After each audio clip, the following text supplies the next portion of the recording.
All right, well, welcome everybody, and thank you for joining us on today's webinar. I'm really excited to be here with Gene Slade from the LeadNinja. Say hi, Gene. Hey guys, how's it going, Josh? Excellent. And he's going to really be talking about and revealing how he was able to grow his HVAC business, which is based in Florida a couple years back, from zero to the point where he hit the Inc. 5000 list 2 years in a row, was able to sell it for a very nice profit, and he did it in a way that's different than what you've really seen. And I'm really excited because he's going to be showing you, not just telling you, but really showing you what goes into making the Inc. 5000 list and what is this unique marketing strategy that he was able to implement. Now, this is a live webinar, so you're on the call. You have the ability to ask questions and to engage with us. I'm going to ask that as you go about this webinar and as questions crop up for you, type them into the question box.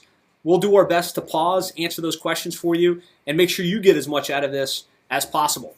And so without any further ado, let's go ahead and let's kick it off and dive right into it, Gene. Sounds good, man. I'm going to open up my screen a little bit more so I can click this questions box so that I can see things as they come through as well. And I'll be keeping an eye on the question box for you as well. Fantastic.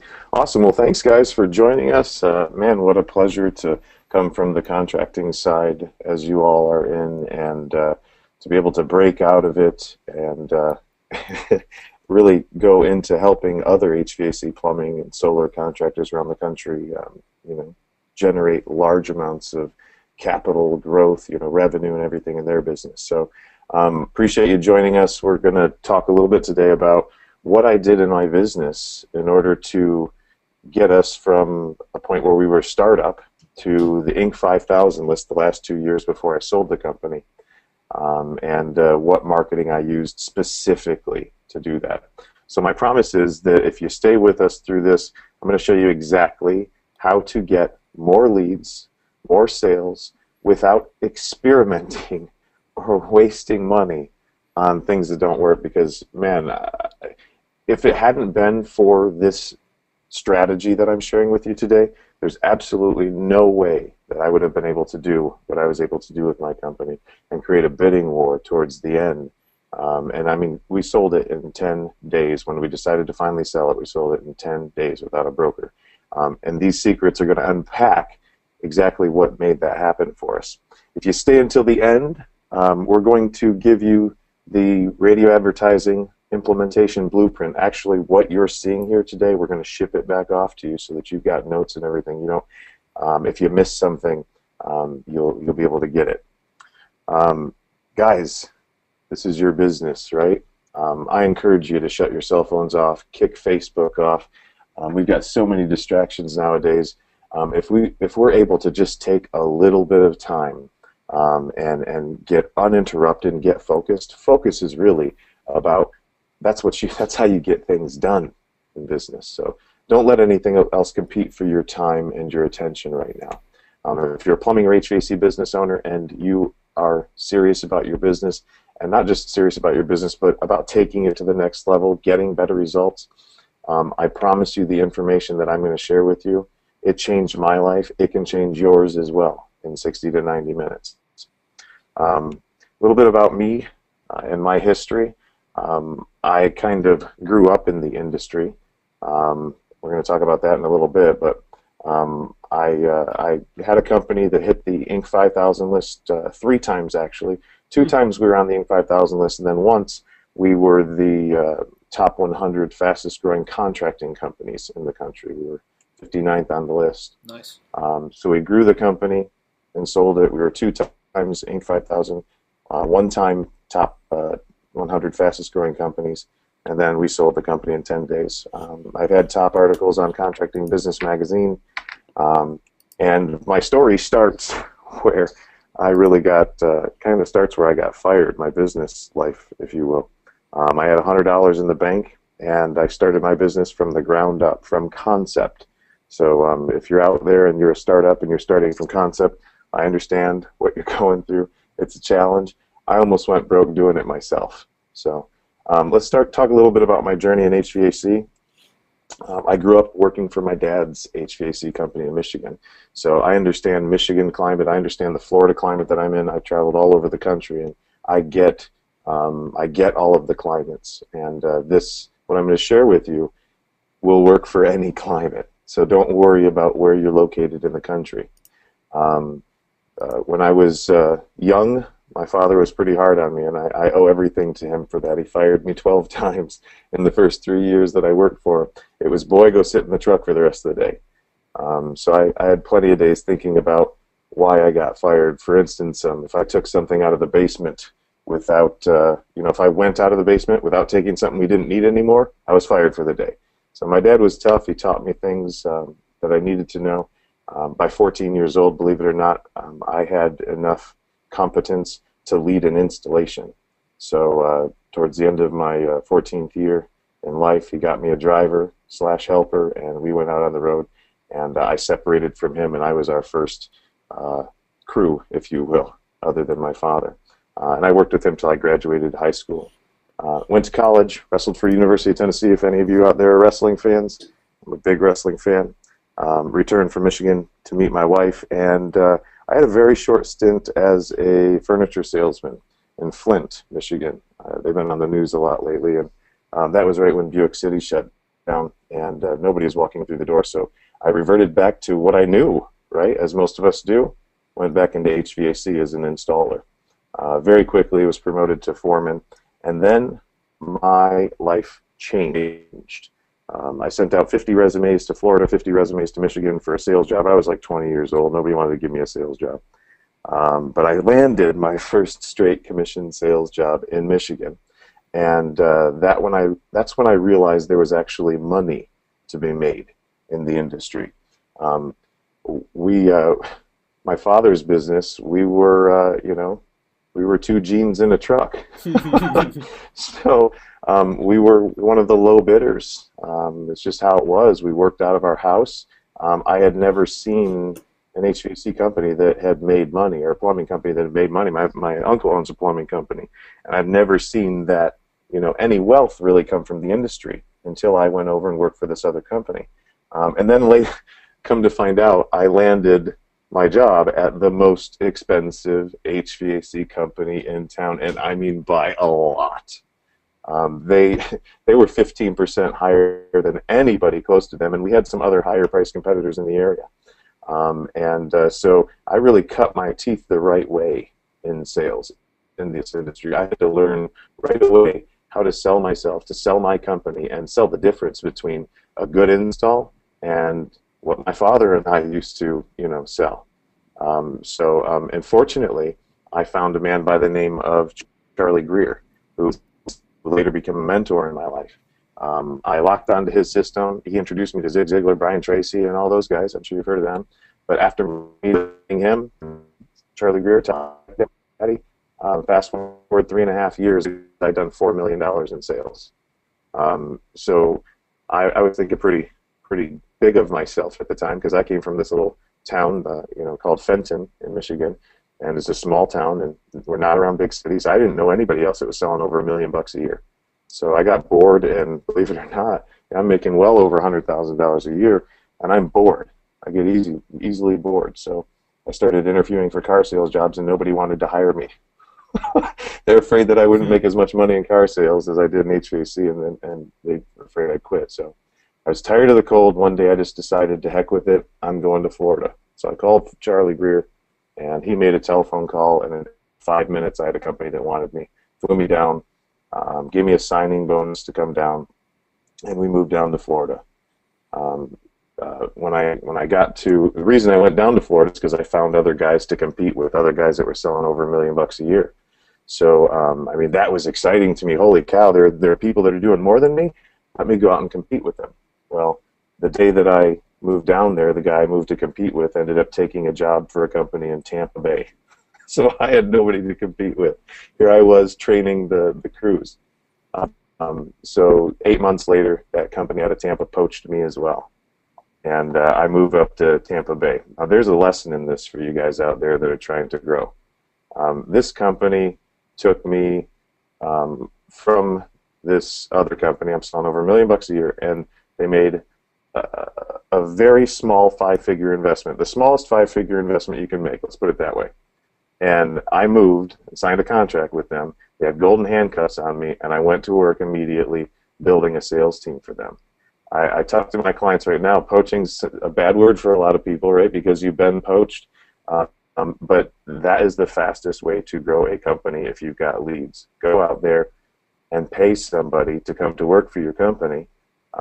Salespeople, good salespeople, usually spend their money. And it's amazing how little it takes to actually bring $1 million+ producer onto your staff. So take that little nugget with you. It's very, very effective. So the company I worked with in Tampa Bay was an Airtime 500 company. Hopefully you guys have heard of that. A big consulting company. And man, did I learn a lot there. That was where I learned that you could become rich in the HVAC and plumbing world. I mean, rich. Because I saw rich people. I saw people at dinners buying $1,000 bottles of wine over and over and over again for the table. It was crazy. So I ended up going there as a sales trainer, became the director of sales a year later, and then a year and a half after that became the general manager. During that time, I was responsible for helping the business grow from $1.5 million to $8 million over a 3.5-year period of time, and I trained on a daily basis between 12 to 42 technicians every single morning. So I was hustling it. I mean, 60, 70, 80 hours a week. A lot of you out there feel me. You know what I'm talking about.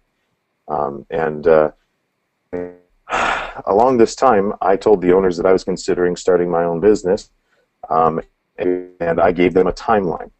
And I was very, very clear about my timeline. It was going to be at least 1.5 years before I started my business. And I decided to go take the contracting exam, the test, without the books or anything, just to go see what was on it. And I did not plan on passing the test. So I go to the testing facility, I sit down all day, I take this test, and lo and behold, I accidentally passed this test. I passed the contractor's exam, I passed the law, I passed it all. And I walk out of there stunned, just can't believe it. Well, imagine my dismay when 3 weeks later the boss finds out that I passed my exam. I don't know how he did because I didn't have my license. But next thing you know, bam, I'm fired. I'm out on my butt. And I told him, listen, guys, I'm not ready to start my business. I've been paying off all my bills. I don't have any money in the bank. And on top of that, I just had a 5-week-old baby boy. I just signed a new lease. I was planning on staying there and helping them continue to build this company. And on top of that, my wife had just had major surgery with the baby. I had a non-compete that was a 50-mile non-compete. I mean, I'm like, holy cow, my world is rocked. And I don't know what to do. I don't want to go to work for another HVAC company because, you know, we just built this from $1.5 million to $8 million in 3.5 years. And frankly, I'd learned a lot of great stuff in the meantime, and I didn't want to have to start over retraining another contractor who was $1 million, $2 million guy. It might sound arrogant, but I was like, just too much work. And I said, you know, if I'm going to do that for somebody else, I might as well just buckle down and figure out how to do this myself.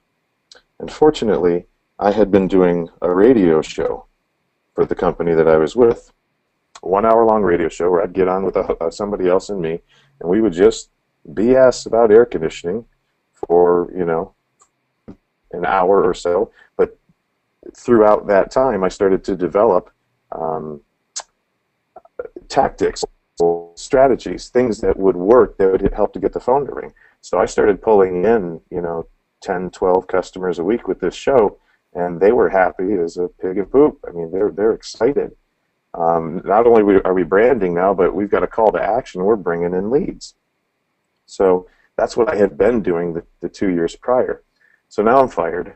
I got $100 between 4 bank accounts. This is no joke. $100 between 4 bank accounts. Because I'm paying off all my bills, right? Every week that comes in, I'm feeling so good. Salespeople don't save that money, right? That's what you're saying. No. I'm driving home. I got a 20-minute drive home, and I'm trying to decide what am I going to tell my wife. So I walk through the door, and there's my beautiful wife nursing my newborn son. And I looked at her, and I said, we're moving to Fort Myers. And she said, what? I said, we're moving back to Fort Myers. I said, I was fired. And she said, how could they do that to you? She says, we've got a baby. We just signed a 12-month lease. We're planning on being here. And I said, babe, it doesn't matter. They said my services are no longer needed. I couldn't convince them to keep me.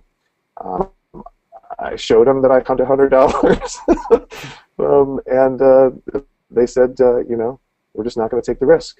So I said, we're all in. And she looked at me. Within 2 seconds, she said, okay. And I think it was that okay when I said, we're all in. I think that's really what gave me the last bit of confidence I needed to go out there and do what I had to do. So I said to my wife, honey, I need you to go online, apply for as many credit cards as you can get. I'm going to do the same thing, and I'm going to go down to the dealership right now and buy 2 trucks before the banks realize that I don't have a job. Nice. So I figured I could get enough money on credit cards to hopefully live for the next month or 2 or 3 until I got my license, because getting your license is not necessarily easy if you don't have a professional do it. I found that out the hard way.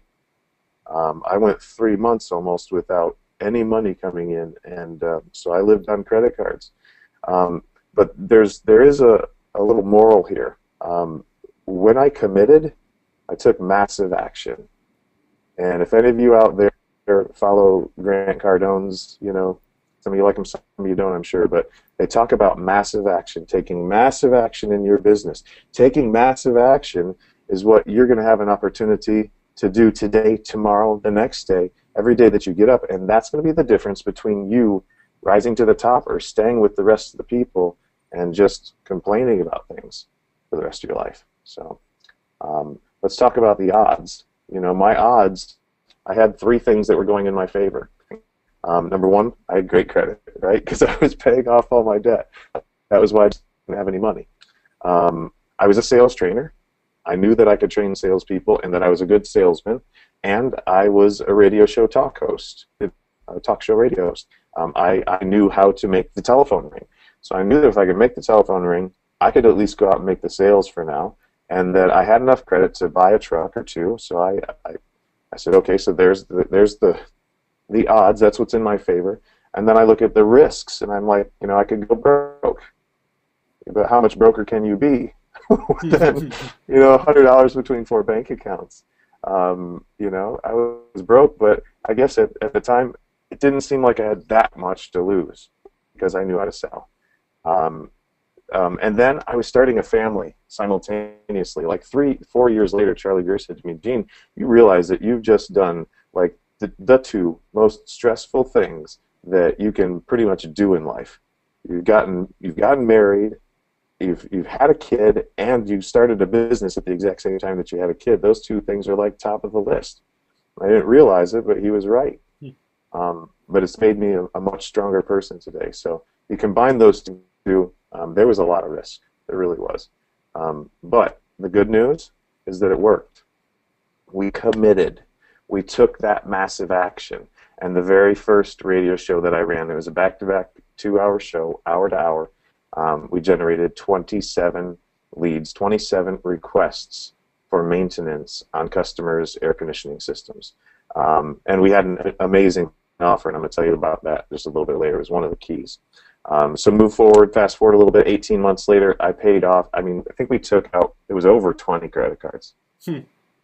Over 20 credit cards. It was over $70,000 in debt once we added the trucks. Wow. But we ended up adding, at that point, 18 months later, we were 5 trucks strong. We added 1 truck every 3 months for 5 years. Amazing. And all of that was based on the success of our radio shows. All of it. I did maybe a combined total of $50,000, $60,000 worth of advertising and other things over the 6-year period. Maybe. But so here were some of the keys. All right, the keys for when you're generating 1,000 or 2,000 new customers a year. I just cannot tell you this too much. This is the common denominator I see when I travel across the country. Daily communications, daily sales training. Guys, we trained 5 days a week. 5 days a week for the first 4.5 years. until my guys had finally, I mean, some of the guys that had been there, they were core guys. They're like, Gene, let us go to 4 days a week. Let us do some of the training. Let us train these guys. Let's just cut back a little bit. And we cut back to 4 days a week. But when I grew the other company, it was 5 days a week. We were in there every single day for an hour in the morning, role playing. And was it mandatory? No. But if you didn't come, guess what? You didn't make it very long because you weren't selling. You weren't succeeding. Let's face it, guys that turn wrenches don't typically have the sales technique, the sales knowledge, the sales acumen that they need to. So I knew that I needed to constantly be training these guys on what to say, and we would role play, and they had pre-planned presentations that they would have to role play in front of the room, word for word. I mean, this is the boiler room. You know, we're nice to you and everything in the boiler room, but there's nerves, serious nerves. So, but you get over that so quickly, and my guys ended up being bulletproof before long. Throughout the time that I was in business, I spent $1.3 million of my own money on these radio shows, on these radio spots, and it led to over $15 million in revenue while we were in business. Not too shabby. No, it was, and here's the ticket. Here's what people don't know. Over 12 million of that was UV lights and capacitors and hard starts and surge protectors and stuff. We didn't even sell air conditioners for the first 2 years I was in business. Didn't even sell air conditioners. And the last year, we only did $1 million in replacements. So that's all service revenue, guys. I mean, all service revenue. And you know it's higher GP. And if we had tried, man, if we had ever tried to sell equipment, we just sold equipment as a necessity whenever it broke. We never had a company that went out and really chased the replacement. So I know that a lot of you guys are out there just shaking your heads on that one. So look, at the end of the day, if you end up implementing some of the things that I'm going to show you, you're going to have more leads, guys. You're going to have more sales than you could ever want. You're not going to have to worry about not having enough leads or experimenting or wasting money on things that don't work. I mean, just think about what would it be like if I didn't have to worry about the weather? If I didn't have to worry about, is it going to get hot enough? Is it going to get cold enough? Will we have snow? Am I going to have service calls? Am I going to be able to pay the bills? Forget all that. What I'm going to show you works every single week. All right? It's consistent. Doesn't matter what the weather's doing. When I get on the radio and I give my spiel, my pitch, the phones ring. My business was weatherproof. Absolutely amazing. I couldn't have done it without this. And then I want you to think of, as we go by, and we go through this, I want you to think about how your life might be different if you were able to generate 1,000 new customers a month, 2,000 new customers a month. No, sorry, not 2,000 or 1,000. 1,000 or 2,000 a year, 1,000 or 100 or 200 a month. I mean, this is the potential here. Let's talk about the results and the proof. First, there's my air conditioning company. This is all I did. All I did was radio marketing, 1 hour infomercials. We're going to talk about that in just a little bit. We were the top 100 fastest growing contractors in America. We were actually 59th place, 59th fastest growing construction company. Wow. In all industries, all trades in construction, 59th fastest growing company in the country. And you know the other stuff. Let's talk about one of our clients. I was given permission to actually share the name of the company today. In 2015, their revenues were $600,000. They partnered with me. They called me in December. And they got on our fast track program, which is not the full training package. There is a full training package where I actually come out and train your technicians. But they just went with the fast track, the cheapest way to go. And 2016, now, today, they're pacing at over $3 million. Unbelievable. I talked to the owner, Eric, the other day, and he said it was June 7th. They said they'd already done over $100,000. Guys, that's 2 months' revenue. I mean, no, sorry, yeah, that's 2 months' revenue from the prior year in the first week of June. I mean, nuts. And their lead flows, and I told them this was what it was going to be. We can tell you how many leads are going to come in. His lead flows between 25 to 50 leads per week. We have had One week I think we were at 21, and the other week we were at 55. But this is the wave pattern. This is what we see: 25 to 50 leads per week consistently year round. Can you imagine? Can you imagine that for your business? Like, I mean, this is something you can build a foundation on. It's something you can build a business around it. There are companies that are popping up all over the country that are using this system to start because it's a foundational system. We helped launch Benjamin Franklin Las Vegas last, what was it, not Easter, Thanksgiving. The owner's a friend of mine now, worked a little bit with him in his 1 hours out in Arizona, and he said, hey, I've got this Vegas branch we're launching. How about you be a part of the launch? So we were privileged enough to be able to partner with them. And they're getting somewhere between 15 to 25 leads per weekend, depending on the week. And we've sold 18 markets so far. There are 18 markets around the country out of 114 markets that we have designated that we will go into that are sold, that are functioning. So this process works in plumbing and HVAC. Oh yeah, well I should probably go back to that. The owner of this Benjamin Franklin, I only did this for HVAC, and I had never done it for plumbing, and I just kept getting plumber after plumber after plumber. I go, come on, Gene, man, you got to do a plumbing show. Now the Sparkies are coming at me. Electricians are asking for a show.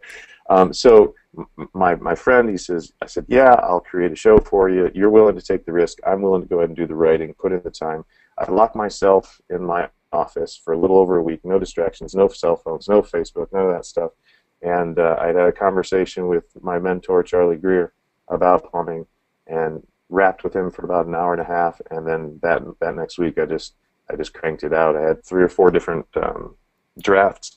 We launched it, and boom! I mean, it was just an immediate success. It was every bit as good, if not better, than my HVAC show. Nice. And that plumbing show, it focuses on water treatment. It focuses on all of the draining your water heater, all the things we would do in a maintenance and inspection, but we really, really focus on water quality. Should we stop and take a question or two if we have any, Josh? Yeah, absolutely. Let's see. Any questions so far? I think at this point, Gene shared a lot about his story, his background, kind of the success that he experienced. I think a lot of this is great foundational stuff. So we do want to keep it interactive. If anyone has any questions, post them in the question box. Otherwise, we'll keep going. I think people are excited.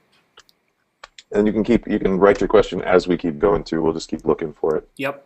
So let's just move on while we're waiting for anybody if they do have a question. So look, guys, the results that we're getting are not typical, right? They're not typical, and just because I make the phone ring doesn't mean that the results that I've experienced or the results that Blue Star or anybody else is experiencing are going to be typical for you. Fact of the matter is that it's a system, and you have to work it. All right, if you can't just go out there, generate leads, and then not invest in sales training. I don't get it when contractors, when we invest in marketing, but we don't invest in sales training. I mean, it's just like driving around with a hole in your gas tank. I mean, you're not going to ever get rich that way. And I don't know about you, but when I wake up in the morning, I'm not coming to work, for any reason other than the fact that I enjoy making money at this. Period. I mean, we get out of bed to make money. So please understand that my results are not typical because the average person who gets training doesn't implement any of it. That's why sales trainers get to continue to sell you the same stuff over and over again because nobody applies it. It's an 80-20 rule, right? So you, as a business owner, will have to be that 20%. You will have to make sure that you are holding your people accountable for doing the things that the system tells us we have to do. And I'll share all of the stuff in the system with you, but you've got to make sure that your people turn in specific pieces of paperwork that you ask for every single day, or you don't pay them. Things like that. I mean, people have to be held accountable. So that's how this system will work for you. So most people get 0 results, but I'm going to show you what's been working for me, what has worked for me. This is not a get-rich-quick approach, people. It's not for the people who are, wanting to build a home business, or people are not willing to commit, you're going to have to commit. Okay. So, Gene, there's a question here, and I think it's a good one, and they're asking whether the technicians are commissioned or performance pay. The guys that you were on your team as you built your company to the Inc. 5000. My technicians were paid to go out and do the tune-up, but outside of being paid to do that tune-up a flat rate, they were commissioned. Good. And I think John, he's going to be touching on that a little bit more as we go, but great question. And then Dino's asking... Oh, go ahead. Performance pay is the only way that you're, in my opinion, it's the only way I've ever been able to get results out of people. Otherwise, guys just turn the wrench and then they sit back. You just never get, unless they have a piece of the action, they'll never, and a good piece of the action. You got to pay them well. Give them a carrot, man. And then in the mornings, you train them on what to say. That way they're not going out there being con artists, ripping people off. That's where commission people get in trouble. They just offer a big commission, and then they don't offer any training to go along with it. You got to train people how to make sales. Otherwise, they're forced into just going out there and making stuff up. And that's how a lot of people end up lying to customers, and that's how a lot of people get on 2020. Yeah. Good point. And there's another question here from Dino. He's saying, what's your contact information? This is based on territories. Is my territory open? Dino, we'll follow up with you after you'll get all of Gene's contact information. But I'm sure that's a question a lot of you are going to have. And yes. Cool. All right. So what are we going to cover? I'm going to break it down for you right now. Okay. So you're probably going to want to get your pens out and start taking some additional notes. First thing we're going to cover is the right strategy to get your foot in the door, and how you're going to bring in those additional sales. How you can drive more leads with radio in a weekend than you can via the internet in a month. Is that a dig at me, Gene? No, not at all. Yeah, I'm just teasing. And then, listen, we're going to cover a system to upsell and retain your customers, all right? Because, look, we all get in the door with these, discounted service call this or discounted tune-up that. Bottom line is that we cannot sell enough. We can't charge enough for a maintenance agreement in order to make a profit, let alone an initial tune-up make a profit. I mean, the federal government says, I think last time I checked, it was something like 57 cents a mile it costs just to drive a truck. So we're going to burn up all the fuel and everything. We'll burn up our special offer before the tech even gets in the door. So you have to have a system to upsell to, and upselling is not a bad word, okay? It's just doing a needs analysis. You go through the house, you find out what are the things that they need, what are the things they'll need in the near future, and then, hey, what are the things that would be nice to have, all right? That's a process for upselling. You put those three things in different categories on a piece of paper, and now you've got, a process. And we'll go over that with you as well. So starting with number one, the right strategy for getting your foot in the door, and we're doing it. Number one, our strategy is to connect with a broad audience before they are in an emergency state. Okay, we all know that most of our customers, sorry about this, guys, most of our customers call us in a panic a lot of times, and so we've got to be Johnny on the spot. It's expensive to run a service business, all right? It's a little bit less expensive to run a business that's based on service that you can schedule, right? And the type of calls that we get from our radio shows are maintenance calls. So they're not people that have got an, oh my gosh, the house is burning down, you got to come right now, and if you don't, I'm going to trash you on the internet. No, they're people that are willing to wait for our service.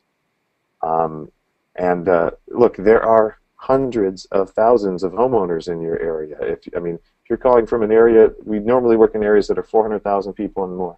That's a lot of people, okay? And they are in need of your services, whether they realize it or not. A lot of them don't even know that they're in need of your services. And you can create that demand. You can get your foot in the door a lot faster and more consistently than waiting for them to look you up online. But you've got to get a message out there in front of them. So we utilize AM talk radio to do this. Right? Forgive me here. Bam. So the reason we use AM talk radio mostly, and we use some other forms of radio, is that those listeners are habitual. They come back over and over and over again. Okay? And when we use radio, we can stimulate interest in our services without it being an emergency.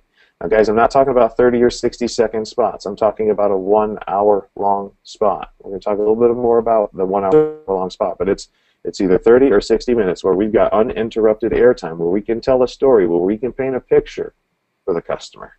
All right? And paint a picture of in their mind. And for HVAC, a lot of times we're talking about indoor air quality. We're talking about stimulating some sort of pain that they don't even know that they have, through getting them educated on what can grow in their system, maybe, about duct leakage and the negative effects on their health as far as that's concerned, and how it makes them, pay more money on energy bills. So we're talking about some education here. But we focus a lot on the indoor air quality because, again, it's a hot button for people. It makes them move. It makes them pick up the phone. And then on the plumbing maintenance water side, we're talking about maintenance, property damage. What happens when you've got those rubber hoses behind your washing machine and you come home and they're doing the happy dance and you're flooded out? We talk about what a technician should do on a maintenance while we're out there. So we paint this picture of what they should be getting, and most of the time from their existing service company, if they have one, they're not getting all this stuff from them. They're not getting somebody spending 75 to 90 minutes out there really combing through their system, making a list, being thorough. Okay. So once we have made the offer, we'll talk a little bit more about making the offer later. We want to make an irresistible offer. All right. We used to do it was $189 maintenance for $29.95. That was like our staple go-to. $189 maintenance, $29.95. People loved it. But I got to back up just a little bit and let you know, when I started my business, the first 18 months, I did them for free. You say you must be crazy going out there and doing them for free. Well, my average ticket was $1,032 without selling equipment. Think about that. Go out for free. They just want something for free, right? Remember that next time your technicians say that it was a bad lead, right? It's all them, dude. It is all about what these people owed me nothing when I got there. Not a thing. And they'd all look at me, this is free, right? Oh yeah, it's free. You don't have to do anything you don't want to do. I'm going to make a list of what's right with your system. If I find anything that's, should cause you any challenges in the future, you want me to share that with you? Yeah, absolutely. Bam, I'm off to the races. $1,032 at 65 to 70% gross margins. You do the math. Okay? So you have to have that process to upsell the customer once you're in the home, and upselling is not a bad thing. It is helping them get what they need and what they want. All right? As long as you're doing it the right way, as long as you're doing it ethically. And I'm gonna come back to this one, guys. You have got to train your technicians. You got to role play in the mornings. You got to do it. You don't have a choice. Just do it. And using this strategy, you can literally create customers out of thin air. Customers that had no desire to have a HVAC or plumbing contractor come out to their house yesterday. They're listening to this program and they're like, man, this guy sounds like he knows what he's talking about. I should probably give them a call. Absolutely amazing. And then we have people that listen for 2 years before they call. They tune in every single week. Absolutely crazy. I've been listening to you guys for 2 years. What do you think that call's like when the technician goes out? You think there's some trust built? Just think about it. Just think about that trust. What if they only listen for 2 weeks? What if they only listen to one show? They call because there's trust built up there, guys. So this show, it tears down the walls that us as contractors a lot of times have got to hurdle in order to get new business through the door.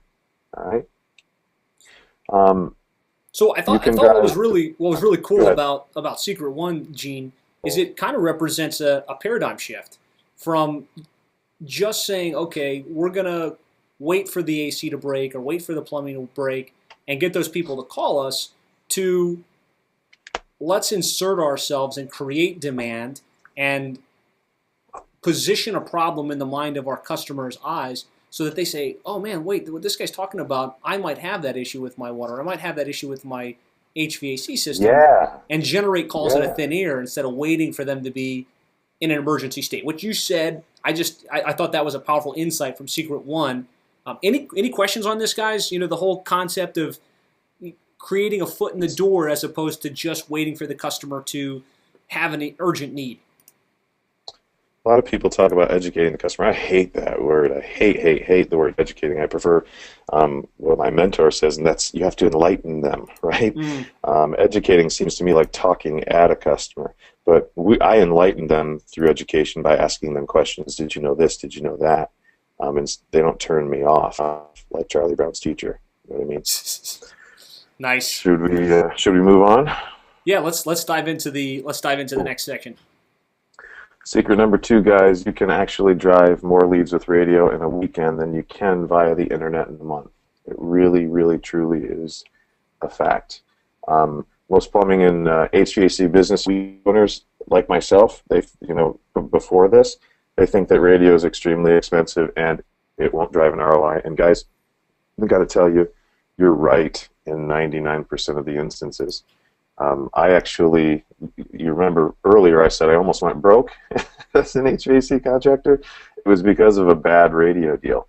I'm doing so great, doing my block programs, doing these radio shows, and then I get sold by my radio advertiser a $30,000 package for 30 and 60-second spots. They're telling me this is going to kick butt too, right? That was for a 3-month campaign, 30 grand, 10 grand a month. I mean, I'm already making money. I'm like, heck, radio's working. Boy, did I run into a brick wall on that one. I mean, I got slaughtered. I barely made it out with my shirt. And at a point, I had to tell the radio company, they didn't want to give me any more airtime. I said, I can't pay you off unless you give me more airtime. I had to buy another show just to pay off that horrible, miserable investment. So if you've used 30 or 60-second spots, I get it, right? I get free radio spots. I get free 15, 30-second infomercials or 30 to 15-second commercials when I buy my infomercials. So all the stuff that everybody else is out there paying for, I buy something different, and I negotiate some of those in for free. And I do actually make some of those perform, but nothing like what my radio infomercials do. So, look, guys, if you're out there, you're skeptical about radio, I get it. I've been there, done that. I got my butt handed to me too. No need for us to all dwell on it anymore. Let's move past it and show you something that actually works. 60-minute infomercials. Could be 30, but most of them are 60s. It is a way to generate instant results. The very first time that I get on the radio, doesn't matter what city it is, doesn't matter where it is, the very first time I get on radio, the very first time I give the telephone number out, we get calls because I'm using a proven script. And then think about this. I've got one city that got 55 new customers in 54 minutes, 54-minute radio show. Think about that efficiency for a minute. Just think about it. 55. I mean, if to get 55 calls, don't you usually have to wait all week or all month to do that? And then your CSR, whoever it is, they're pounding out data entry stuff, and then the phone rings, and they've got to switch into CSR, super salesperson mode, and book that appointment because all they saw was the number on a card, and now they want you to do some explaining. When describe your service. I've already described the service when they're calling in, and most of the time, I'm limiting the offer, so they're racing to the phone, trying to be one of the first 5 or 6 or 7 people that actually get the offer that I'm giving out. Think about how efficient that is to be able to get all your calls right now. Now, it creates a staffing problem, right? But there are problems to every solution. And there's not one that we ran into that we weren't able to get past. But think about that, 55 customers in 54 minutes. Did you ever think that was even possible? The guy that I did that for, I told him I was going to get him somewhere between 25 to 50 calls a week, and he was like, believe it when I see it. And that was the very first show, 55 calls. Very first time. Think about that, guys. Launching an advertising campaign, and in the very first hour, getting that many customers. These radio programs, the difference between the 60 and the 30-second spots is that they give us an opportunity to create or establish a need that didn't currently exist, and then drive that need, continue to pound it. You can't do that in a 60-second spot. You got a limited amount of time. You're talking like the Micro Machine Man to try to get your message out. Right on a 60-minute spot, I can afford some silence. I can afford to make a point and then let it sink in for a customer. You get it? Mm. Types of stations that we use. Number one in my book is conservative talk radio. Think about it. The Rush Limbaugh stations, the Glenn Becks, the Sean Hannity's. That's a loyal listening and a loyal following. And think about those people. What do you think about conservative people now? If you're liberal, that's fine, but think about what I'm saying here. Conservative talk radio typically draws people with more money, right? We want that middle to upper income, 35 to 65, middle to upper income, and that's what we're targeting there with conservative talk radio. Sports radio, country works well, and Christian talk also works for this type of advertising. And then you've got to figure out, listen, here's part of the secret, figuring out what to say. You want to talk about maintenance. You want to talk about how to make it last longer, right? You want to talk about saving them money by avoiding replacements and avoiding having a coil go out on them, or some of the things that, if a starter goes out or a contactor goes out, that can take out a compressor. You could talk about that. You could talk about inspecting heat exchangers. You want to talk about common pitfalls. The fact that it's not nice, but the fact of the matter is that number one and number two trades being taught in the prisons today, and have been taught for quite a while now. I mean, it's plumbing and air conditioning. So why not shine a light on that? Some people have got mixed opinions about it, but I'll tell you what, it makes the phone ring, regardless of what you think about it. Talk about indoor air quality concerns. Talk about molds, okay? Talk about allergens. Talk about what they do to the body. Talk about allergens and antihistamines and medicines that you've got to take in order to combat those. Talk about the side effects of those. Talk about the appearance of your technician, what it should look like when they roll up in front of the house in their moving, warehouse on wheels. How it's going to be marked and labeled, and they're going to be clean cut, and they're going to show up in uniform, the shoe covers, and I mean the whole spiel, right? You want to get all that out there. What they should expect when the guy shows up. Let them know that you're going to park in the street, not in the driveway. You're going to start the call off just by respecting their property and respecting them. And then have certain times throughout the show where you stop and you give them an opportunity to become a member of the family. Let them know they can go out and play yellow page roulette if they want, but to try to find all the things that you've been promising them on the air. But if they want to save a little bit of time and save some money, they can call right now. So that's the guts, if you will, of Secret 2. But it also includes some of the other steps. How do you buy the media, right? How do you negotiate good rates and stuff? And really the only thing I can tell people on this is to ask for the discount. When they give you a number, if they ask you for a budget, tell them there is no budget right now. We haven't even formed a budget.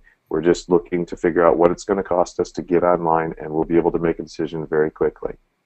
And ask for a discount, and then ask for another one, and then ask for another one after that.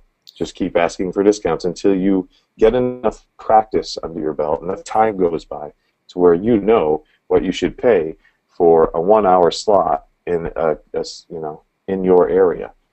For me, I know what I should pay for a 1-hour slot in a city that's got 700,000 people. It's just I've got a formula in my head. I know based on experience. So they're always going to kind of highball you, right? No matter what they say, you got to continue to beat them up till you get to a price that makes sense.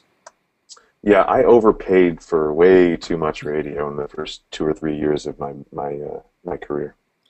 Overpaid big. I mean, to a point where when I finished, I was literally. Now there were some things with the economy and everything that went. It's something that I haven't mentioned is that I started all this the moment that the economy crashed. I mean, seven months into my business was when we had the big crash.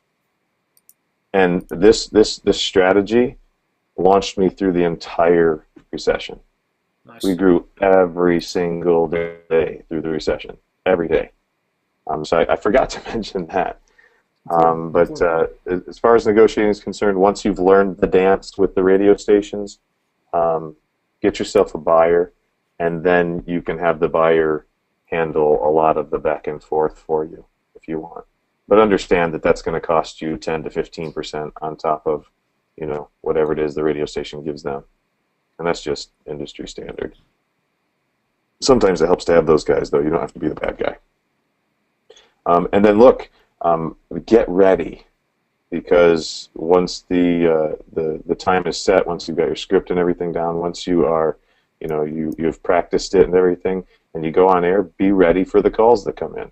When my shows run, I let people know exactly how many people they want to have manning the telephone that day.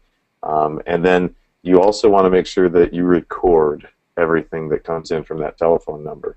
You want to have a resource where you can go back and listen to those recordings, because what happens, if I give out a number in Dallas, I could get 10 telephone calls right now, instantly, right now. Think about that. You've got to have a strategy to handle all those calls. Get on and off the phone in 30 seconds. If the phone's still ringing, get on and off. My guy at the studio used to just take my name, their name, their city, and their telephone number. Name, city, telephone number, and then I would go back to my office after my show, and I would pound the phones for 6 to 7 hours, and I would call them. Here's another key: call them 6 to 7 times that first day, once an hour on anything that gets missed, anything that doesn't get booked. Call them. Eventually, I promise you, they might get annoyed, but they'll pick up that phone. They're just ignoring you for right now. You have to be persistent. 78% of salespeople don't even follow up. It's insane. Your first 48 hours after you get the telephone call determines your destiny, determines the destiny of your business. I don't know if any of you out there have seen the first 48 on the Crime Channel, but the premise of the show is that if a detective doesn't get a good lead, a good solid lead within the first 48 hours in a homicide, they never solve the case. Or it's rare that they solve the case. I would tell you that I stimulate emotions on these radio shows that make people call. And if you're getting people to call, it's because you stimulated an emotion. And that emotion goes away pretty quickly.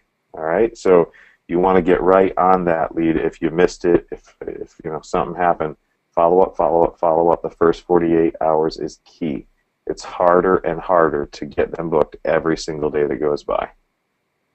All right? So that is huge. That ends up kind of bringing us to the end of the second secret. I know that was a big, long, multiple secrets inside of there. Well, I think that was a lot of powerful insights there. And it all comes down to creating the message, which is you got to think it through, choosing the radio stations you're going to be on, negotiating with those stations to make sure you don't overpay. If you take the first price, you're gonna get gouged, and then making sure you're ready to handle the calls when they come in.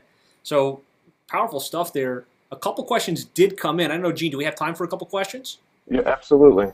Okay, I've got time. So we got a question here from Dino, and he's asking, do you write the scripts for these shows? How often do these shows happen?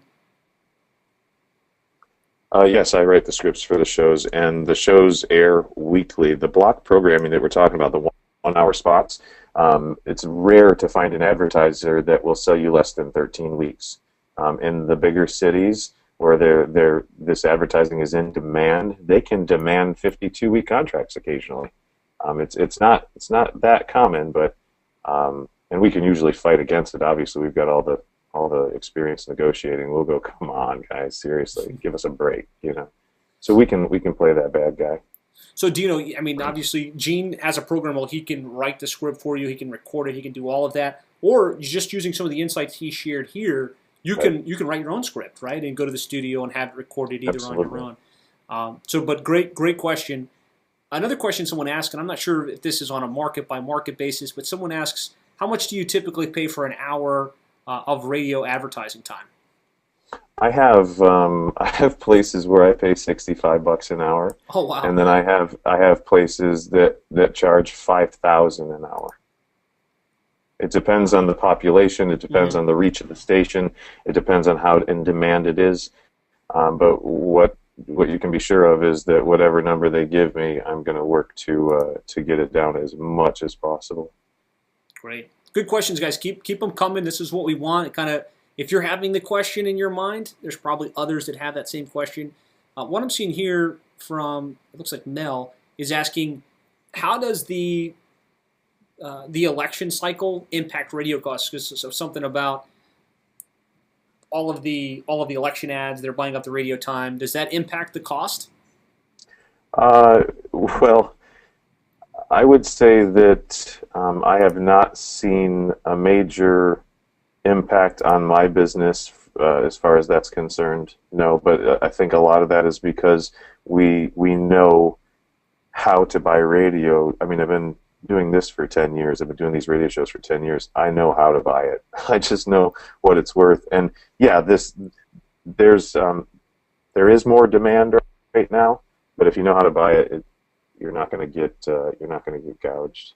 But the great thing about the political cycle is that it is bringing more eyes to the radio stations. They're coming back more often. We have more opportunities to be in front of them to do branding and everything like that. So you're right. Yeah, they're listening. They're listening to Fox. They're listening to the radio and trying to hear what's going on. There has never ever been a better time than right now. Nice. There really hasn't. It's never been a better time. Okay, so another good question here from Craig, and Craig, thanks for joining us. I'm excited to have you on the call today. He's saying, if the infomercials run on the weekend, did you say that your staff your call center on the weekend to take the calls? So he's just concerned about how those calls get answered if you don't have a staff that's available on the weekends. Yeah, nobody's going to love on your customers like your own people will. We did. Saturday was a normal work day for us. So I actually had an answering service because some of my shows ran early and my people were working and you got overtime and you got all this other stuff, and really just happy employees is important, So I had an answering service that would take the calls and immediately batch them over. So they'd get 3 or 4 pieces of information, batch them over to whoever was at home or wherever answering the phones or booking appointments, and they would call them immediately. So they'd get batches of like 4 or 5 customers every time I gave out the telephone numbers they'd have to call them. Now, I do recommend if you have the ability to staff the phones live and answer them live. But even if you don't have an answering service, I've got one in Virginia Beach. It's got 300 people under the roof, and they can actually book appointments. Again, sometimes you're talking to somebody who's really great, and then sometimes you're talking to Lurch. Yeah. From the Addams family, So it can affect the success. It can affect your cost per lead. Yeah, there's a lot of questions, and I know that we were kind of short on time, but I do want to try and get to these because they seem like really good questions. So thank you guys for putting these in here. Let's see. Ron's asking what time of day and what days of the week tend to perform best. Saturday and Sundays is when this type of programming is available. During the week, these radio stations have got the Rush Limbaughs and the Glenn Becks and Sean Hannitys on them. It's rare to find weekday times. I have, but it's rare. And 7 a.m. to 6 p.m. is my preference. Okay. They'll sell you a block at 5 a.m., but I've not found a market where I really got a great return out of a 5 a.m. slot. Some 6 a.m.s work. And then even later on Saturday can work, but I try to stay between 7 a.m. to 6 p.m. Great. Great clarification. There's a lot here, guys. If we didn't get to it, I'll make sure that Gene sends you an email afterwards. But there's one I thought that was pretty good. So if this is a weekly show, are you like going to the studio every week and creating a new program, or how does that work? Nope, not at all. I learned the hard way that going in and creating fresh content every week is not actually what pays the bills. There's a guy by the name of Larry Wingett that I always laugh about. Most people don't know him, but he's the world's only irritational speaker. Think about that for a minute. World's only irritational speaker. What he says irritates you, but he just tells it like it is. He doesn't baby, he doesn't candy coat it at all. He's just factual. But Larry Wingett says it's easier to get a new audience than it is to get a new speech. Let that one sink in for a minute. Get a speech that people want to hear. You can sell it over and over and over again. That speech keeps selling. but you can, there are some books that don't sell, some speeches that don't sell, and I did a lot of speeches that didn't sell. When I listened to the radio stations, I messed up because they were telling me, get some fresh content, get some fresh content. No, I needed content that worked. And to prove my point, I actually ran the same show on one of my stations. It was an ESPN station, Saturday and Sunday, 7 a.m. to 8 a.m. for 5 years. I ran the same show every single time for 5 years. It's 500 times I ran that show. Wow. And it produced every single weekend. I couldn't believe it. And it was a patched together show, believe it or not, because I patched the telephone numbers into it, and you could clearly tell it was a different recording. That's great but clarification. I was so blown out. I was just so blown away by it, I didn't want to change it. If it works, and so guys, you don't have to reinvent the wheel. You don't have to recreate the radio program every time. The critical factor is, does it perform well? I think is what Gene's saying. Right. And if it performs well, and you've got a proven winner, then you can run that one on perpetual launch, basically from one week to the next, because there's so many people that are tuning in at different frequencies. Yep, I created that show, and then once I saw it was working on that station, I just threw that show on every station I was on. Very cool. All right, so 2 more questions. I know I said we were going to stop, but there's just so many coming in. I want to make sure that they get answered. So Richard, thanks for joining us. Richard's asking, could this potentially work in a small city of like 100,000 or so people? No.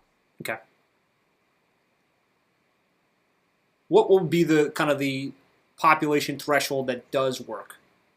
I don't like to go into cities that are under 400,000 people. Okay. I have been convinced to do so by 2 or 3 contractors, and I fought it tooth and nail every time, and the results were just not acceptable in my eyes. One, believe it or not, was out in Arizona, and it was so sparsely populated. And I told my friend, who's a friend now, I said, I don't think we should do this, man. He's like, oh, come on, Gene, let's do it. I'm like, I don't think we should do it, man.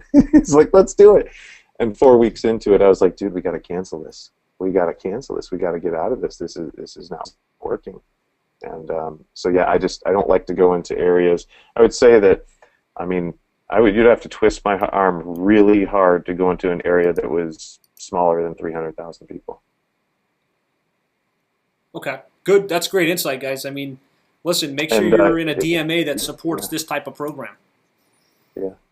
And a lot of people don't even know how many people are in their area.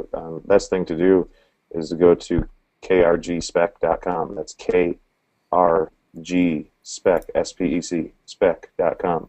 And that is a website that is run by Katz Media Group. They own Clear Channel and iHeartMedia and everything. And if you click on the button Markets, and then click, your city in the scroll down, it'll tell you just how many people are in the city and the DMA, MSA. So Susan had a follow-up question to this, and we're going to stop with this one. Thank you guys for the great questions. We do definitely need to move on. So Susan's saying, when you say 400,000 people or 300,000 people, are you referring to the city, the metro, the DMA, or the service area? The metro. Okay. MSA. Whichever one's smaller. There's an MSA and a DMA. I think the DMA is the bigger one. Mm-hmm. The MSA is what I'm looking at. Okay, good. Great questions, guys. I really appreciate your interaction. I'm glad you're asking questions because it's helping everybody. But we definitely need to move on. We'll make sure we leave time at the end to answer any other questions that we haven't addressed yet. Cool. Sounds great. Secret number 3. All right. You've got to have a system, guys, to upsell and retain the customer. We've talked about this before. And you've got to have a maintenance agreement program. I don't get it when somebody hires me to generate 1,000 or 2,000 new customers a year and they don't have a maintenance agreement program. I just don't get it. You want to lock those people back in for 2 more appointments so that you don't have to pay them, to come out again, essentially. You're going to have to pay to market that customer again. It's just insanity. So let's talk about how we get service calls and everything on not service calls, but maintenance agreements every time, almost every time. My guys with my service agreement program, we're closing consistently between 70 to 80% of these customers on maintenance agreements. But it was mandatory. This doesn't say this. I'm going to say the word mandatory, but it was mandatory for my technicians to make a what we called a paper towel close on every single call. It was just a lined sheet of paper that had 3 things on it. One, the first thing were the things that were mandatory for the customer to do. If we had a capacitor that was below par, in our eyes, that was mandatory that they take care of that. Service maintenance agreements, in our eyes, were mandatory. That went on our mandatory list. If they had a contactor that was burnt and pitted, that was a mandatory thing. Anything that was going to fail on them, possibly before we got on that next visit, or anything that was a major health concern, would end up in the mandatory field. So that's the first category. Right underneath that, we would do things that are going to need to be done in the near future, and then underneath that, we would list all the stuff that would just be nice to have, the creature comforts, the health stuff. You know, it might be a HEPA filtration system. But what we're doing here is giving the customer something to say no to. All right, they're gonna buy the mandatory stuff. Hopefully, they get some of the stuff that they're gonna need in the future just to get it out of the way. And then you'd be surprised if you don't quote it, you don't get it, guys. If you don't share with the customer, you don't get it. I can't tell you how many times I made a $10,000 list, and they're like, "You take credit cards?" And there's not even an air conditioner on there. I'm like, heck yeah, we take credit cards. If you set the meeting up correctly, and you show them where they're bleeding, or you show them where they're hurting, they might not even know where they're hurting, but if you show it to them and you present them with these multiple options, you can convert a $59 sale into a $50,000 sale, guys.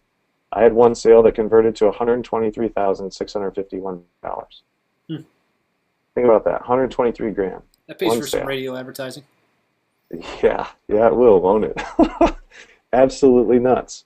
And you convert one-time buyers into multiple buyers, and you get referrals from it too.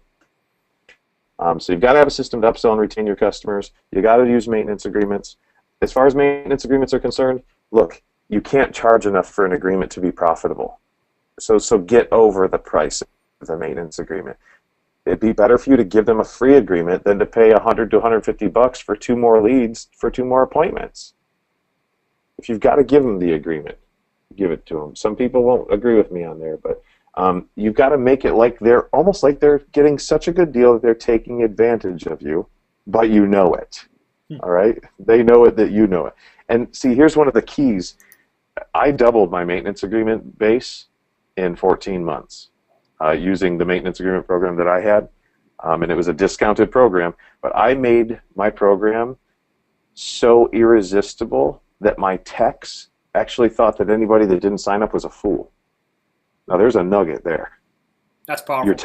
Your technicians are so sold they think people are crazy for not doing it. How'd you like that kind of buy-in in your business? What do you think would happen to your maintenance agreements if your technicians felt like people were fools for not getting them? Yeah. If they were taking advantage of you even. Take advantage of me all day long if I've got a $1,032 average ticket with no equipment sales on it. I hope this is connecting. Secret number 3, learn about brain science and how it affects your future, guys. I can't get into this. It's too long, but do some research on dendrites and affirmations and what they are. It will change the way you're thinking, and it'll help you to guide your people to think differently. I wish we could spend about 30 minutes on this. I spend time on this in my 2-day classes when a client has us come out for the 2-day. But this is absolutely life-changing. We change a lot of lives with this. Role play with your technicians, or have them role play with each other. And listen, some people go, "I'm not using that script." Fine, you don't have to use it when you go out in the field, but you are required to memorize it. That was my deal with my technicians. You don't have to use it, but you must memorize it. And what happened is once they memorized it, they became comfortable with it. It started sounding like them. And guess what? They realized it worked a whole lot better than what they were doing, going out there and winging it. So I require the memorization. They have to be able to do it word for word from memory, and then it becomes theirs. They start using their own tone, their own inflection. They get really relaxed. I have taken guys that were making $40,000 a year in installation and made them $250,000 a year as selling techs. I've got guys that are making $300,000 a year that I've trained, that I brought up fresh out, not even in this business. You follow the process, follow the LeadNinja system, follow the scripts and stuff that I have. Just memorize them. And then, listen, I would require my guys to show proof that they did that 3-tiered list, the paper towel close. This is key, guys. This is where you're holding your people accountable. If I can get you nothing else out of this secret number 3, it's accountability. My guys had to turn that paper in. It was called a paper towel close. It had all the things that were supposed to be listed on the job, or I mean all the things that they recommended for the customer. And I knew based on that paperwork why they didn't have good sales or why they had great sales. You can see it in their paperwork, guys. And my technicians, sometimes they would say, hey, I didn't do a paper towel close for that one. Well, guess what? Until you turn in a paper towel close, you're not getting paid. And they go, well, I didn't do one. I'm like, okay, well, then go do one. I would allow them to make the paper towel close up again and turn it in and get paid for it, but they had to do it. So what did that do? Eventually they realized, Gene's going to make me do this regardless. I might as well do it. They start using it. Next thing you know, bam, they're making more sales, and their life has changed. All right? Use a pre-planned sales and communication presentation. Use a pre-planned presentation, guys. This is scripting again. Hate the S word, but it just is. No training, no success, guys. You don't train, you don't get success. So, is everybody enjoying this so far? Great Anybody? stuff. Everybody doing good? Okay. Cool. So far we've covered the strategy, right? Reaching out to an audience that doesn't even know that they have needs, establishing those needs, and driving those needs. We went over the fact that you can actually generate tons of leads using radio infomercials, even more than some cases you can do online, and then how to create repeat buyers and lower marketing costs by getting the maintenance agreement right. You got to get the maintenance agreement right. So who out there is ready to take it to the next level? Huh? All you've got to do in the Q&A box is put I'm ready, and somebody from my team or myself will reach out to you to help you if you want us to get the LeadNinja system, get it working for you, get it done for you, period. So this is my pitch to you guys. If you want to spend all the time writing the scripts and doing all of that, by all means, God love you. Good luck. Have a blast. I spent a lot of money doing it, and it was not the easiest thing in the world that I've ever done. But it can be done. I'm proof that it can be done. You just got to test and measure. Test and measure. All right? We are all about helping you drive more leads and getting sales fast. I can have things up and running for most of my clients within 2 weeks if everything comes together properly. You are guaranteed not to waste time and money on things that don't work anymore when you're using the LeadNinja system. And one of the reasons for that is that I don't get paid except for when the phone rings. So if I do everything for you, if I write those scripts for you, if I create the program and everything for you, and it doesn't work, remember, I don't get paid. It's not you don't get paid, I don't get paid. So what we do at LeadNinja is we write the radio program for you, we record the program for you, we edit it for you, we select the radio stations, we hand you our proven system in a little package, a pretty little package, along with the big picture strategy. We give you the sales training that is working for technicians all over the country. It's all written out for you. I've got it in 2 forms written. One is short, one is long. I've got it in audio format for you, and all of my clients are getting the video as it comes out as well. 2-minute, 4-minute, 5-minute videos that your technicians can watch while they're in their trucks. Audio that they can listen to while they're in their trucks so they can hear the right tone, the right inflection, 3, how these are supposed to be delivered to the customer. We track all the results for our customers through our recorded software systems. You just get a login and password, and you can see everything in real time. You can check the calls, listen to the calls, listen to how your CSRs are doing from anywhere in the world, any device in the world. And all you have to do, once you tell us how many customers you want, is just pay the radio stations, pay for the media, which we negotiate for you. And then here's the best part. The way that LeadNinja gets paid, we've got skin in the game. I remember people asking me for $100,000, $200,000 a year for marketing. I'd sit in these people's offices and I'd go, okay, you want me to spend 200 grand a year with you? What if it don't work, right? What if it don't work? That's all of our questions as contractors. What if it don't work? And they just kind of turned their head side, they tilted their head a little bit to the left, shrugged their shoulders, and they didn't really have anything to say to me. I decided when I started this business, I knew the system worked. I was going to have skin in the game with my clients. So after a small initial investment to get the production and everything handled for you, I only charge you if and when the phone rings. Think of that. Think of an advertiser putting their money where their mouth is. Has anybody ever said to you, I'm going to put my money where my mouth is. If the phone doesn't ring, you don't have to pay me. Well, that's what I'm telling you today. You don't have to pay me unless the phone rings. That's my deal. That's my deal, Josh. It's a pretty powerful offer, and it's really, if you're in the right size market, if you're the kind of company that's looking for growth and looking to take things to the next level, I think it's a no-brainer. A lot of you guys posted your names in here. I'm ready. That's awesome. I'll make sure that Gene and his team reach out to you right away. We had a little bit of a snafu with the request for appointments prior to the meeting. So if you could, you can go to leadninjasystem.com/contact us.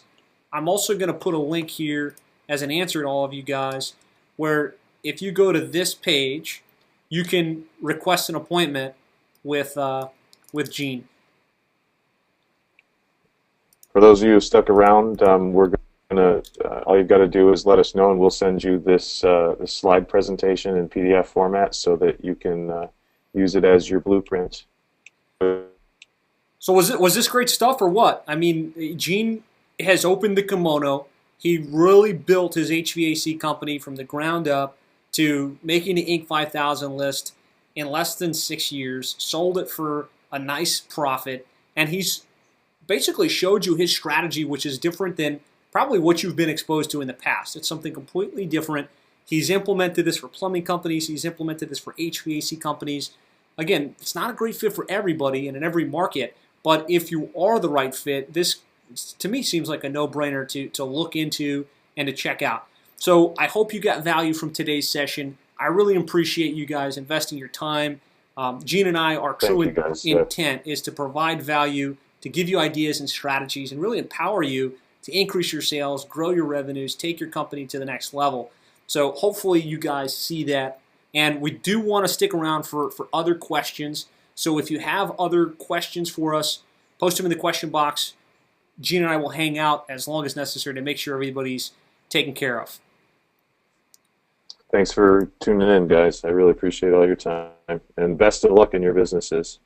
So Let me know if I can help you. Mel has a question, and it's what percentage of the training is focused on sales and what percentage is focused on marketing? The training that I provide? Yep. It is sales. Okay. It's all sales. It's all about how to answer the phones, book the calls, and then this is the extent of the marketing training that I provide. All right, so Jason's saying send us the slides. Absolutely. All of you guys that were on, you're going to get eventually, it takes a little bit of time to get it all exported, but we'll get you guys a recording of the presentation so you can listen to it again. You're going to get the radio advertising blueprint since you stuck around throughout the course of the presentation, as well as the replay of the recording. So Bryce, thanks Gene, thanks Josh. Our team appreciates the presentation. Thanks Scott, really appreciate it. Frank's asking for the presentation. We'll get this to you. Rob says, not ready, but wants to watch the program again. Absolutely. Rob will make sure to get this out to you. Bryce asking for a call right away. We'll make sure that you're one of the first people that get called. Mel's got it. Tim wants the slides. Okay, so here's a specific question. And for those of you guys that are still on, stick around. There's probably some golden nuggets to be had in these last couple minutes. But Don's asking, what if your primary service a narrow area close to your shop and want to receive, and would you wind up receiving calls outside your area? Yes. Mm-hmm. Yeah, we can't control where the radio signals go. All we can do is pick weaker signals. The weaker the signals, the worse the results. So you do have to be able to reach out and touch people. with this. You've got to be willing to drive a little bit. Yep. So it's kind of a different strategy than maybe some of you have done in the past. Again, with a different strategy comes different tactics and maybe some different ways of running your operation. So that those It's are all not focused. It's not focused geographically, but it is focused demographically. okay. If that makes sense. So Dalton's saying, I'm interested in showing other people in the company that would definitely be open to this. Can I be sent the recording? Absolutely. We'll make sure you get the recording. Tim, we'll make sure you get called. Let's see, Brad. Yes, Brad, we will get you the slide deck ASAP. And we're still open for questions, so if you have any other questions, otherwise, you can always reach out to Gene's company directly at 800-918-3032, or click on the link that's right there in the comments box. It'll take you straight to a page where you can schedule an appointment. Alternatively, you can go to leadninjasystem.com/contact us with a hyphen, and I think we're good. Mel, ready for a call? And absolutely, we'll get this for you right away. We'll make sure somebody reaches out to you. Gene, thanks so much for your time today. I think you provided excellent value, and really appreciate you doing this. Thanks for setting it up, Josh. I really appreciate you and all you've done. Have a great day, everyone. All right, guys. We'll talk to you again soon.